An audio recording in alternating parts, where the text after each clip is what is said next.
জেডটিভি অনলাইনের নিয়মিত আয়োজন তথ্য প্রযুক্তি সংবাদে আপনাদেরকে স্বাগত জানাচ্ছি। সঙ্গে আছে আমি শেখ জাকির আহমদ।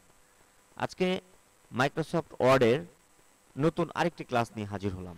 আজকে আপনাদের শেখাবো ক্রিয়েট টেবিল, মানে একটি টেবিল কিভাবে তৈরি করা যায় এবং টেবিল সংক্রান্ত যত ঝামেলা, একটা টেবিল কিভাবে ডিলিট করতে হয়, টেবিল কিভাবে মুছতে হয়, কিভাবে কালার করতে হয়, কিভাবে মোটা চিকন করতে হয়, কিভাবে অ্যালাইনমেন্ট ঠিক করতে হয়, কিভাবে একটি টেবিলকে কয়েক খণ্ডে ভাগ করা যায়, ইত্যাদি ইত্যাদি। টেবিল সংক্রান্ত যত প্রশ্ন আছে সব প্রশ্নের উত্তর আপনি এখানে পেয়ে যাবেন। তাহলে আমরা শুরু করি। প্রথম হচ্ছে টেবিল তৈরি করা। আমরা এই নিচে এখানে একটা টেবিল তৈরি করতে চাই। একটা টেবিল যে কোনো একটা কাজের মধ্যে একটা টেবিল থাকতে পারে, একটা রুটিনের মধ্যে একটা টেবিল থাকে, একটা চাকরির নিয়োগ বিজ্ঞপ্তি প্রকাশ করতে গেলে একটা টেবিল বানাইতে হয়, কোনো বিল তৈরি করতে গেলে একটা টেবিল বানাইতে হয়, একটা সিভি বানাইতে গেলেও একটা টেবিল তৈরি করতে হয়। তাহলে টেবিল প্রতিটা ক্ষেত্রেই দরকার, একটা প্রয়োজনীয় একটা জিনিস। তাহলে আমরা প্রথমে টেবিল তৈরি করব। ধরলাম একটা আমরা বায়োডাটা তৈরি করব। একটা বায়োডাটার মধ্যে কলাম থাকে 5টা আর রো থাকে প্রয়োজন মাফিক, কখনো 2টা, কখনো 3টা, কখনো 4টা, কখনো 5টা। এটা শিক্ষাগত যোগ্যতা অনুযায়ী। এখন আমি ধরে নিলাম আপনি হচ্ছে কি পাস, ইন্টার পাস। তাহলে আপনার জন্য রো লাগবে হচ্ছে 3টা, কলাম লাগবে 5টা। তাহলে আমরা চলুন কিভাবে এই কলাম টেবিলটা বানাতে হয় আমরা একটু দেখি। ইনসার্টে ক্লিক দিতে হবে প্রথমে, তারপরে চলে যাব টেবিলে। এই যে এখানে দেখেন ছোট ছোট ঘর আছে এবং উপরে কিন্তু এই যে শো করতেছে 4, 5, তার মানে কলাম নিলাম 5টা। আর রো আছে এখন কয়টা? 1, একটা, কিন্তু আমাদের লাগবে 3টা। ইন্টার পাস, তাহলে 3টা লাগবে। ক্লিক দিয়ে দিলাম, বাস আমাদের একটা টেবিল হয়ে গেল। খুব সহজ, কঠিন কিন্তু কিছুই না। এখন আমরা এখানে নেম অফ এক্সাম, তারপরে পাসিং ইয়ার, বোর্ড, রেজাল্ট, তারপরে কি বলে গ্রুপ, ইত্যাদি ইত্যাদি, এখানে এসএসসি এইচএসসি এগুলা তথ্যগুলো লিখবো। আচ্ছা, তাহলে আমরা টেবিল বানালাম খুব সহজে। এটা হচ্ছে আমরা ইনসার্ট টেবিলের মাধ্যমে বানালাম। ইনসার্ট টেবিলের মাধ্যমে না, এটা হচ্ছে সরাসরি টেবিল বানালাম। এখন আমরা দেখব ইনসার্ট টেবিল থেকে কিভাবে টেবিল তৈরি করে। এই টেবিলটাই আমরা চাইলে এই যে টেবিলটা তৈরি করলাম, ইনসার্টে ক্লিক করে টেবিলে গেলাম। এখানে কিন্তু এই যে ঘরগুলো যে দেওয়া আছে, এখানে আমি হাইস্ট কতগুলো করতে পারবো? 10টা কলাম, 8টা রো। 10টা কলাম 8টা রো পর্যন্ত আমরা এখানে করতে পারবো। কিন্তু এর থেকে যদি বেশি কলাম আপনার প্রয়োজন হয় তাহলে আপনি কোথা থেকে করবেন? আমাদের চলে যেতে হবে ইনসার্ট টেবিলে। যেমন 8টা এখানে রো আছে, আমাদের দরকার 20টা। তখন আমরা চলে যাব কোথায়? ইনসার্টে। তাহলে ক্লিক দিব ইনসার্টে। ক্লিক দেওয়ার পরে এখানে আমরা প্রয়োজন মতো যতগুলো দরকার লিখে দিব। নাম্বার অফ কলাম আমাদের দরকার 10টা কলাম, নাম্বার অফ রো 20টা, লিখে দিয়ে ওকে, মানে যতগুলো প্রয়োজন আমরা লিখে দিব, লিখে দিয়ে ওকে। তাহলে ঠিক সেই কটা কলাম এবং রো দিয়ে কিন্তু আমাদেরকে একটা টেবিল তৈরি করে দিয়েছে। তো এই গেল হচ্ছে ইনসার্ট টেবিল। এরপর আমরা চলে আসি ড্র টেবিল। ড্র হচ্ছে পেন্সিল দিয়ে আপনি চাইলে ইচ্ছা মতো আঁকতে পারেন। কিভাবে? ইনসার্টে ক্লিক, টেবিলে ক্লিক, ড্র টেবিলে ক্লিক। ড্র টেবিলে ক্লিক দেওয়ার সঙ্গে সঙ্গে আপনার হাতে কিন্তু একটা পেন্সিল চলে আসছে, অর্থাৎ মাউস পয়েন্টারটা এখন পেন্সিল আকৃতির হয়ে গেছে। তো আমরা এখানে ড্রাগ করব। ধরেন এই যে এরকম আপনি ড্রাগ করতে পারেন এরকম, বা এই ছোট করতে পারেন এরকম অর্ধেক। তারপর আপনি পেন্সিল দিয়ে মাঝখানে একটা 2 ভাগে ভাগ করতে পারেন। তারপর আপনি এখান থেকে একটা রো দিতে পারেন। তাহলে কি গেল? এটা ডান, এটা বাম। আমরা প্রশ্ন করতে পারি যে ডানের সাথে বামের শব্দগুলো ম্যাচিং করো। তাহলে এক্ষেত্রে কিন্তু ছোট ছোট ঘর লাগবে। তাহলে ড্র মানে হচ্ছে আমি আমার মন মতো করে ছোট বড় লম্বা বেটে অর্ধেক এতটুকু ছোট চিকুন মোটা সবভাবে আমি করে নিতে পারবো। যেহেতু আমার কাছে পেন্সিল আছে, আমি যেদিকে দাগ দিব সেই দিকেই দাগ হবে। ওকে, এগুলো হচ্ছে ড্র টেবিল। এখন যেখানে আমি খালি আছে, ফাঁকা আছে, সেখানেও ড্র করতে পারবো। আবার যেখানে ঘর বানানো আছে, মানে টেবিল তৈরি করা আছে, সেখানেও ড্র টেবিল দিয়ে কাজ করতে পারবো। কিভাবে? যেমন এই যে যে সেলটা, এই সেলের মাঝখানে আরেকটা দাগ দেওয়া দরকার প্রয়োজন, তাহলে আমি কিন্তু পেন্সিল টুল দিয়ে আস্তে করে ড্র টেবিল দিয়ে আমি কিন্তু ওই ঘরটা করে নিতে পারবো। এদিকেও করতে পারবো, আমি চাইলে এদিকেও করতে পারবো, এইটাকেও আবার এক ভাগে ভাগ করতে পারবো। এইভাবে আমি আমার মনের মতো করে পেন্সিল টুলের মাধ্যমে আমি ড্র টেবিলের মাধ্যমে করে নিতে পারবো। ওকে, এই গেল হচ্ছে আমাদের ড্র টেবিল। এরপরে চলে আসে আমরা ড্র টেবিলটাকে বাতিল করব কিভাবে। ডাবল ক্লিক করলে এটা ড্র টেবিলটা ক্যান্সেল হয়ে যাবে। এখন কিন্তু স্বাভাবিক যে কার্সরটা থাকে ওরকমই চলে আসছে। এরপর চলে আসবো আমরা টেবিল স্টাইল। এই যে আমরা যে টেবিল বানালাম, এটা সিম্পল একটা টেবিল হয়েছে। এখন আমরা যদি টেবিলকে স্টাইল করতে চাই, সুন্দর করতে চাই, আমরা হেল্প নিতে পারবো। এই ক্ষেত্রে পুরো এই টেবিলটাকে যদি আমি সিলেক্ট করতে চাই, তাহলে কোত্থেকে করতে হবে? এই যে একটা উপরে প্লাস চিহ্ন আছে বাম সাইডে, এখানে ক্লিক দেওয়ার সঙ্গে সঙ্গে পুরো টেবিলটা সিলেক্ট হয়ে যাবে, এবং টেবিলের ভিতরে যদি কোনো লেখা থাকে সেই লেখাটাও সিলেক্ট হয়ে যাবে। আচ্ছা, সিলেক্ট হয়ে গেল। এরপর আমরা চলে যাব হচ্ছে ডিজাইনে। কোথায় চলে যাব? ডিজাইনে। এইখানে দেখেন লেখা আছে টেবিল স্টাইল। এখানে অনেকগুলো স্টাইল দেওয়া আছে। আপনি এখান থেকে ডাউনলোডে ক্লিক করে আরো স্টাইল নিতে পারেন চাইলে। এখান থেকে আপনি কোন স্টাইল করতে চান, কোন কালার নিতে চান, কিরকম করতে চান, আপনি জাস্ট ওটার মধ্যে একটা ক্লিক করবেন। ক্লিক করলেই ওই যে আপনার টেবিলটা ওই স্টাইলে, ওই ডিজাইনে হয়ে গেল। এই হচ্ছে কালার প্রিন্টের জন্য করে নিতে পারেন। একটা ক্যালেন্ডার বানাবেন, ক্যালেন্ডার, তখন তো এগুলো কালার করতে হবে। ওকে, এরপর চলে আসি আমরা লাইন স্টাইল। এই যে যে আমাদের যে লাইনগুলো অটোমেটিক হয়ে গেল সিম্পল লাইন, এই লাইনগুলোকে যদি আমরা বিভিন্ন ধরনের স্টাইলে সাজাতে চাই, তাহলে আমাকে লাইন স্টাইল করতে হবে। লাইন স্টাইল করার জন্য আমরা প্রথমে টেবিলটাকে সিলেক্ট করব, তারপরে চলে যাব আমরা ডিজাইনে, তারপরে এই যে এখান থেকে আমরা এই যেটা হচ্ছে লাইন স্টাইল ক্লিক দিব। দেওয়ার পরে দেখবো কি এখানে অনেক ধরনের স্টাইল আছে। এখান থেকে আমরা যে কোনো একটা স্টাইল নিব। ধরলাম ডাবল নিলাম, নেওয়া হয়ে গেল। এখন আমরা এই যে বাম পাশে আছে কি বর্ডার, এই বর্ডারে গিয়ে আমরা এখন কোন দিকে এই যে ডাবল যে করলাম, এই ডাবলটা কোন দিকে করব? এই টেবিলের কোন পাশে করব? নিচে মানে বটমে, এটা কি টপে, লেফটে, রাইটে, নাকি অল অল মানে পুরো টেবিলের মধ্যে, নাকি আউটসাইড শুধু চতুর্পাশে, নাকি শুধু ইনসাইড মানে ভিতরের দিকে? আমরা এই যে স্টাইলটা নিলাম, স্টাইলটা কোন জায়গায় অ্যাপ্লাই করতে চাই সেই জায়গাটা আমাকে সিলেক্ট করে দিতে হবে। আমরা করতে চাই শুধু আউটসাইডে, outside style, outside border, click দেব। দেওয়ার সঙ্গে সঙ্গে কিন্তু আমাদের এই যে দেখেন শুধু আউটসাইডে আমাদের ডাবলিং একটা বর্ডার চলে আসছে। আর আমরা যদি অল দিতাম, এখানে সিলেক্ট করে যদি অলে ক্লিক করতাম, পরে পুরো টেবিলটার মধ্যেই কিন্তু ডাবল স্টাইল হয়ে গেছে। এই গেল আমাদের লাইন স্টাইল, লাইন স্টাইল। এরপর চলে আসবো আমরা লাইন উইথ। লাইনটাকে আমরা চাইলে যতটুকু মোটা আছে তার থেকে আরো বেশি মোটা করতে পারবো। কিভাবে? প্রথমে সিলেক্ট করব, করার পরে ডিজাইনে যাব, এই যেটা হচ্ছে লাইন উইথ। এখন দুই ভাগের এক অংশ আছে। এখন আমরা যদি 3 পয়েন্টে করি তাহলে কিন্তু এটা আরো বেশি মোটা হবে। এখন আমরা অল দিয়ে দিলাম। এই যে আমাদের লাইন যে থিকনেসটা, উইথটা, এটা কিন্তু আরো বেশি মোটা হয়ে গেল। এখন মোটা বা চিকন কতটুকু দরকার এটা আপনার কাজের ক্ষেত্রেই বোঝা যাবে যে আপনার মোটা দরকার না চিকন দরকার। ওকে, তাহলে এই গেল হচ্ছে আমাদের লাইন উইথ। এরপরে চলে আসি আমরা পেন কালার। এই যে আমরা যে টেবিলটা ড্র করলাম, টেবিলটা কিন্তু কালো হয়েছে। আমরা চাইলে কিন্তু এটাকে কালারও করতে পারি। সেটা কিভাবে? প্রথমে সিলেক্ট করব, সিলেক্ট করে ডিজাইনে চলে যাব। ডিজাইনে গিয়ে এই যে পেন কালার, এটা কি পেন কালার। পেন কালারটা আমরা কি ধরনের করতে চাই, কোন কালারে করতে চাই, তাহলে সিলেক্ট করব, রেড দিলাম। সিলেক্ট করার পর আবার অল অপশনে দিব। কারণ আপনি যখন এখান থেকে স্টাইল বা উইথ বা পেন টুল নেবেন, তখন আমাকে আবার অল বর্ডারে গিয়ে এটাকে অ্যাপ্লাই করতে হবে, অ্যাপ্লাই করতে হবে, নাহলে হবে না। ওকে, এই আমরা পুরো লাইনটাকে কি করে দিলাম?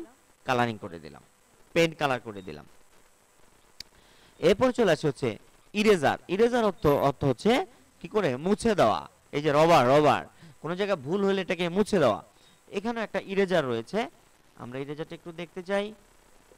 এই যে হচ্ছে ইরেজার, ইরেজার নিব, এই যে ডান সাইডে শেষে ইরেজারে ক্লিক দিব। আমরা যেই দাগটা মনে হচ্ছে বেশি হয়ে গেছে আমরা ওই দাগটা ক্লিক করে আমরা কি করে দিতে পারি, ডিলিট করে দিতে পারি। ভাই যেটা দরকার নাই সেটা একদম, এই পুরোটাই যদি দরকার না হয় এভাবে ড্রাগ করে দিব, পুরোটা একবারে ডিলিট হয়ে যাবে, খালি হয়ে যাবে। এই পাশের এই পুরোটাই আমাদের দরকার নেই, এইভাবে ড্রাগ করে এই যে যেই জায়গাতে মার্ক করছে ওই জায়গাগুলো কিন্তু নাই হয়ে যাবে, নাই। তাহলে ইরেজার টুলের মাধ্যমে আমরা ইচ্ছা মতো যে কোনো জায়গা থেকে আমরা মুছে দিতে পারি টেবিলকে। ওকে, এরপরে চলে আসি হচ্ছে ডিলিট কলাম অ্যান্ড রো, মানে ডিলিট কলাম রো মুছা, রো মুছা বা টেবিল মুছা, আমরা যে সবগুলোই মুছতে পারি। তো এই যে যেটা আমরা মুছতে চাই, ধরলাম এখানে কলাম আছে হচ্ছে কয়টা, 5টা, আমরা একটা কলাম মুছতে চাই এই লাস্টেরটা, এইটা, তাহলে কার্সর রাখবো ওখানে, রাখার পরে লেআউটে চলে যাব, লেআউটে যাওয়ার পরে ডিলিটে চলে যাব, ডিলিটে যাওয়ার পরে ডিলিট কলামসে ক্লিক করব। তাহলে এই যে যেইখানে কার্সরটা রেখেছি ওই কলামটা মুছে গেছে। একটা যদি মুছতে চাই তাহলে কার্সরটা রাখলেই হবে, আর যদি আমি 3টা কলাম একসঙ্গে মুছতে চাই তাহলে কি করতে হবে, সিলেক্ট করে নিতে হবে। এই যে সিলেক্ট করে নিলাম, এখন আমি টেবিলে ডিলিটে যাই, ডিলিট কলামে যাই, একসঙ্গে 3টা নাই। তাহলে এইভাবে করে আমরা অপ্রয়োজনীয় কলাম হোক বা রো হোক, আমরা যে কলামে ক্লিক দিলে কলাম মুছবে, রোতে ক্লিক দিলে রো মুছবে, আর টেবিলে ক্লিক দিলে পুরো টেবিলটাই মুছে যাবে। এই যে এখানে কার্সর রেখে যদি আমি ডিলিট টেবিল ডিলিটে দিয়ে দেই, যে এটা দিয়ে দেই, ডিলিট টেবিলে দিয়ে দেই, তাহলে কতটুকু মুছবে এই টেবিলটা, এই টেবিলটার কতটুকু মুছবে যদি ডিলিট টেবিল দিয়ে দেই, পুরো এই যে লাল যতটুকু আছে নিচে উপরে সহ পুরোটাই কিন্তু মুছে যাবে। কার্সরটা রাখলাম, ডিলিট ডিলিট টেবিল, পুরোটাই কিন্তু নাই, মানে পুরোটাই তো একটা টেবিল। তাহলে এভাবে আমরা অপ্রয়োজনীয় কলাম বা রো বা টেবিল মুছে দিতে পারি। এরপরে আমরা একটু আন্ডু করে আবার নিয়ে আসি, নিয়ে আসলাম।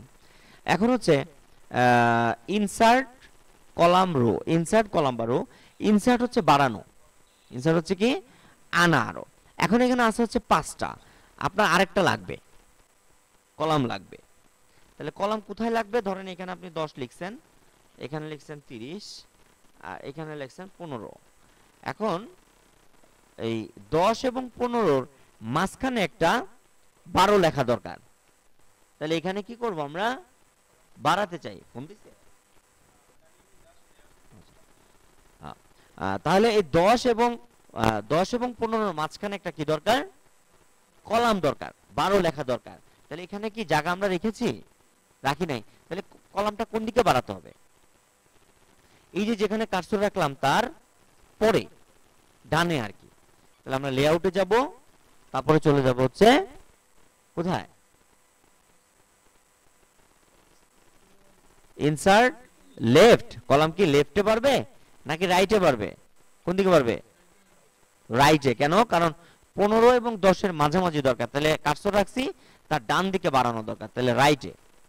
এই যে এখন কিন্তু 12 লেখার জন্য আমাদের জায়গাটা চলে আসছে, আমরা এখানে বাড়িয়ে লিখতে পারবো। একইভাবে আমরা রো কেও বাড়াতে পারি। এখন রো আছে এখানে কয়টা, 3টা, আরেকটা রো দরকার, তাহলে নিচে দরকার, এই যে কার্সর রাখছি এটা নিচে দরকার, তাহলে কি কোথায় ক্লিক দিব, ইনসার্ট অ্যাবভ না ইনসার্ট বিলো, বিলো, বিলো মানে নিচে ক্লিক দিব, এই যে একটা রো বাড়লো, কিন্তু আরেকটা ক্লিক দিলে আরেকটা পাবো, আরেকটা ক্লিক দিলে, এইভাবে করে আমরা পর্যাপ্ত যতগুলো প্রয়োজন আমরা রো বা কলাম বাড়িয়ে নিতে পারবো। আচ্ছা, এরপরে কি আছে দেখি, এরপর হচ্ছে মার্জ সেল। মার্জ শব্দের অর্থ হচ্ছে একত্রিত করা, কয়েকটা সেলকে একত্রিত করা। যেমন এখানে কয়েকটা সেল আছে, আমি এই 3টা সেলকে একটা সেল করতে চাচ্ছি, তার মানে এখানে মাঝখানের দাগটা, এই মাঝখানের দাগটা থাকবে না। তাহলে আপনি বলেন তো কিভাবে মোছা যাবে, কিছুক্ষণ আগে যেটা শিখলাম,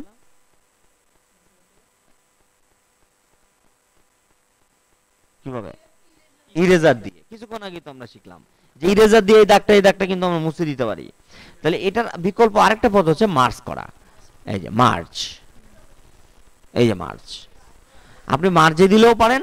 আপনি যদি মনে করেন যে না আমি ইরেজার দিয়ে মুছবো, ডিজাইনে গিয়ে ইরেজার দিয়ে আপনি এই যেভাবে ড্রাগ করলেই মনে রাখতে হবে, ইরেজার দিয়ে মুছতে হয়। তাহলে মার্জ হচ্ছে কয়েকটি সেলকে একত্রিত, কয়েকটা সেলকে একত্রিত করা। এই যে একটা সেল, এই দুটা সেল, তিনটা সেল, চারটা সেল, এই চারটা সেলকে একত্রিত করব, কি করতে হবে? একটা হচ্ছে ইরেজার পদ্ধতি, আরেকটা মার্জ। মার্জ শব্দের অর্থ একত্রিত করা। এই যে মার্জ করে দিলাম, এই যে ঘরগুলো একত্রিত হয়ে একটা ঘরে পরিণত হয়ে গেল। আচ্ছা, এরপর চলে আসা হচ্ছে স্প্লিট সেল। ওই যে এখানে চিত্র দেখে মনে রাখতে হবে, মার্জ এই যে মাঝখানে যে ফাঁকা, আর স্প্লিট সেল, স্প্লিট সেল দিয়ে কি করা যাবে, কি বাড়ানো যাবে?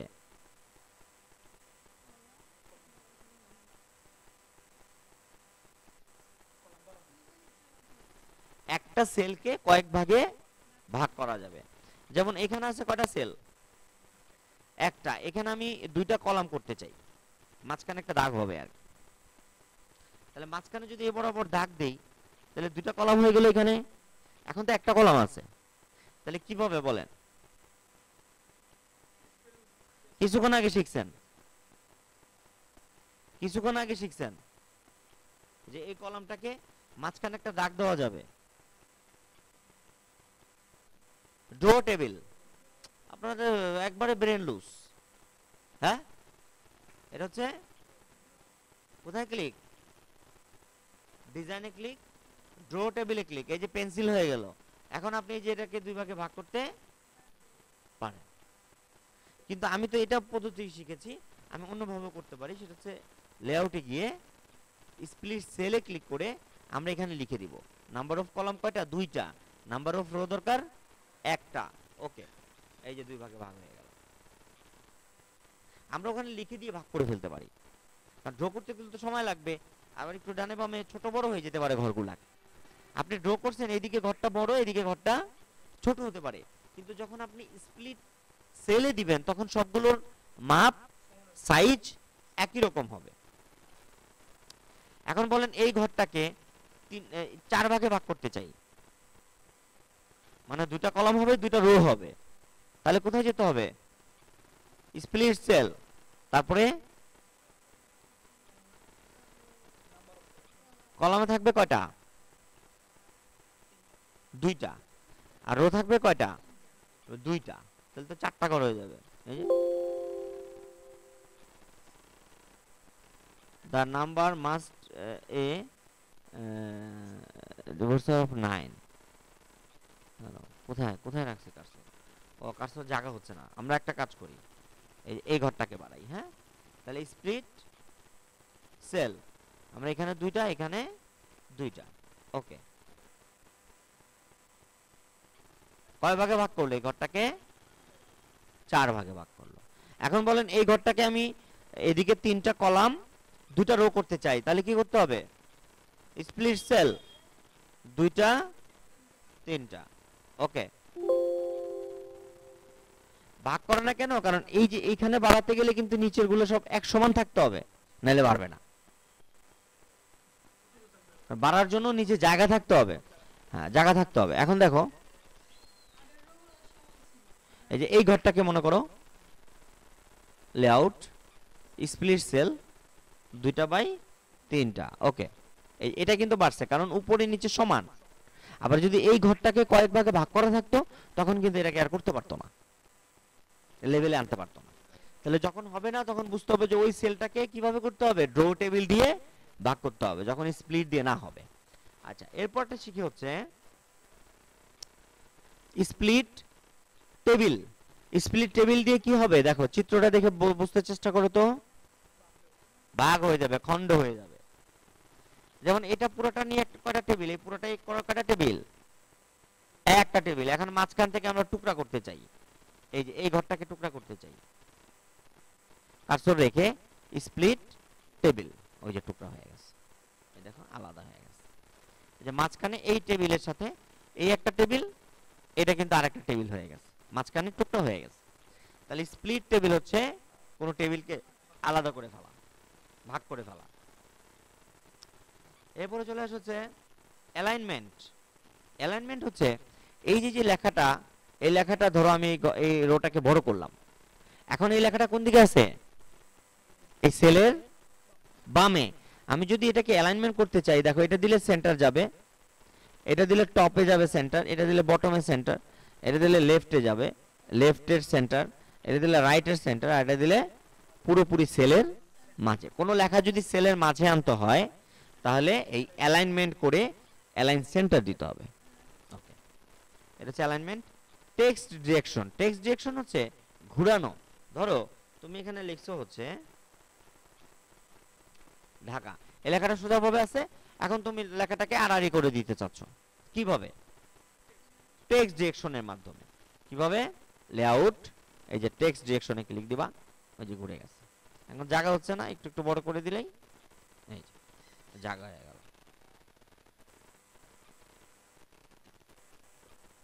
এখন এই লেখাটাকে যদি মাঝে মাঝে আনতে চাই তাহলে কি করতে হবে?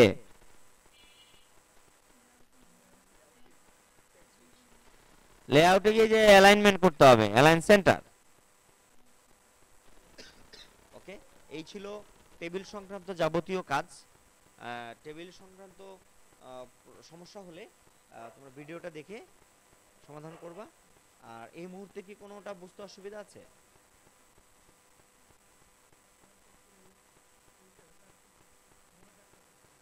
মনে রাখার চেষ্টা করতে হবে। নামাজ কালাম তো পড়েন, ইন্নালিল্লাহ বলে, আর ইয়া পড়তে হবে, কি বলে? রব্বি জিদনি ইলম, স্মরণ শক্তি বৃদ্ধির দোয়া। কি হাফেজ? স্মরণ শক্তি বৃদ্ধির দোয়া। আপনি যখন কোনো কিছু ভুলে যাবেন তখন বেশি বেশি করে রব্বি জিদনি ইলমা। আপনি কাজ শুরু করার আগে কতবার পড়তে হবে? 7 বার পড়তে হবে। 7 বার পড়ে নিয়ে তারপরে কাজ শুরু করেন, দেখেন আল্লাহ মনে করাই দিবে। মনে করার মালিক আল্লাহ, আপনি নিজে মনে করতে পারবেন না, হাজারো বার চেষ্টা করবেন। তাহলে আজকের ক্লাস আমরা এখানেই শেষ করছি। আবারও নতুন কোনো ক্লাস নিয়ে হাজির হয়ে যাব আমি, শেখ জাকির রহমান। সে পর্যন্ত সকলে ভালো থাকুন, সুস্থ থাকুন এবং নিরাপদে থাকুন। আল্লাহ হাফেজ।